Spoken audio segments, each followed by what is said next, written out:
Sally, just like yourselves, is in high school, and she's looking forward to driving all the way to her dream college on her own. But just when she's really starting to gain some ground, her car battery dies on her, and roadside assistance won't be there for another few hours. By listening to my speech, you will learn how to best handle the situation, so it becomes less frightening and unknown. According to US News, 2/3 of teenage drivers don't know how to perform basic auto repair, including jump-starting a battery. Also, in November of 2016 alone, AAA predicted that it would need to assist over 370,000 drivers, all with various problems, including dead batteries. As roadside assistance isn't always readily available, it's important to know how to get yourself out of these situations so that you're not left stranded. In this speech, I will demonstrate how to properly and safely jumpstart your or another's car through 3 major steps. First, I'll demonstrate the preparation before a jumpstart. Secondly, I'll demonstrate the jumpstart itself. And lastly, I'll demonstrate what must be done afterwards. So before we begin, there are certain preparations that must be made.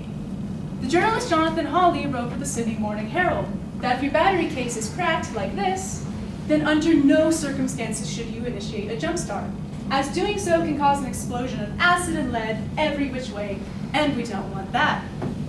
Also, the freelance writer Mark Valet wrote for the website called Your Mechanic, in which he warns us that you should also check the voltage of each battery before you begin. Because if they're mismatched, with one being higher than the other, proceeding can cause massive damage to both cars. Also, your battery terminals may be corroded, covered in a white substance like this.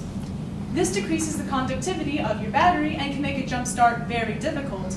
It may have caused the problem in the first place. So if you happen to have the proper tools on hand, you can remove this fairly easily. There are 2 cables on the terminals of your battery, each held close with a nut. You simply get a battery terminal wrench and turn each counterclockwise and remove each, beginning first with the negative. Once removed, you simply sprinkle baking soda on each and a little bit of water and let the reaction occur. Once this has happened, you get a wire brush, like this one, and simply remove the corrosion as best as you can, either like this or like this.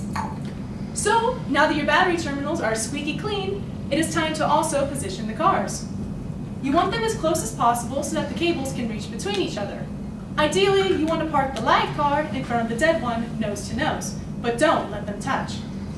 Once in this position, you must park both cars with keys out of the ignition and parking brakes engaged, just in case they jolt during the procedure.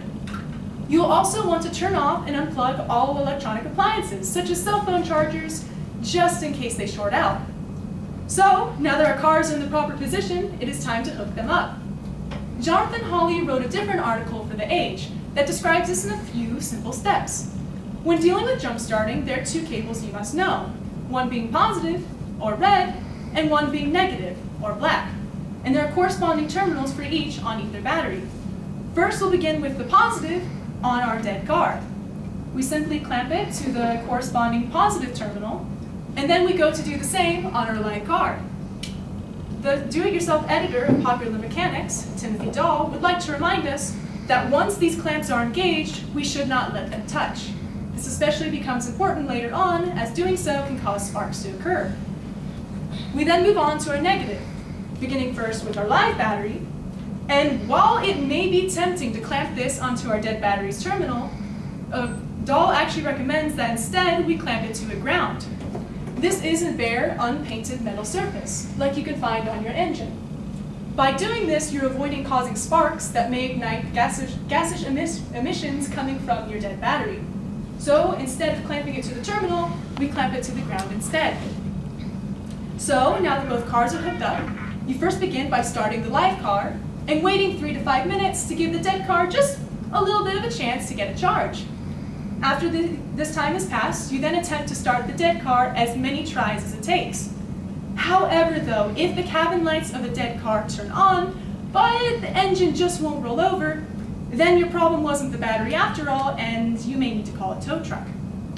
So, hopefully that your car is running, it is now time to properly and safely unhook them. Dahl recommends that we do this in reverse order. So of course, we begin with our grounded negative clamp. We then move on to our corresponding negative clamp on our donor car. And remembering not to let the clamps touch, we move on to the positive on our live car, and we end up right where we started, with our positive clamp on our now revived car. The magazine Fleet Equipment has an article called Battery Maintenance Tips that gives us some ideas on how to avoid battery failure in the future. One such tip is to just be aware that hot weather causes battery fluids to evaporate, which can put a major strain on your battery. One way to avoid this is to just simply have your battery checked by a mechanic every once in a while, who can also check your voltage. Or you can simply check the voltage yourself using a multimeter. This device has two wires just like our cables, one being positive and one being negative. You simply place this on their corresponding terminals and then check your voltage. A car at rest should have a minimum of 12.6 volts. If it's any less than that, you may need to replace your battery. Today, I've demonstrated how to properly and safely jumpstart a car through 3 major steps. First, I demonstrated the proper positioning of the cars and when you really should initiate a jumpstart in the first place. Secondly, I demonstrated how to hook up the cars and initiate your jumpstart. And lastly, I demonstrated what to do afterwards and how to avoid battery failure in the future. You don't have to be like Sally, stranded in the middle of nowhere. Using just some simple equipment you can keep in your trunk, and the knowledge I've given you today, not even a dead battery can keep you down. Thank you.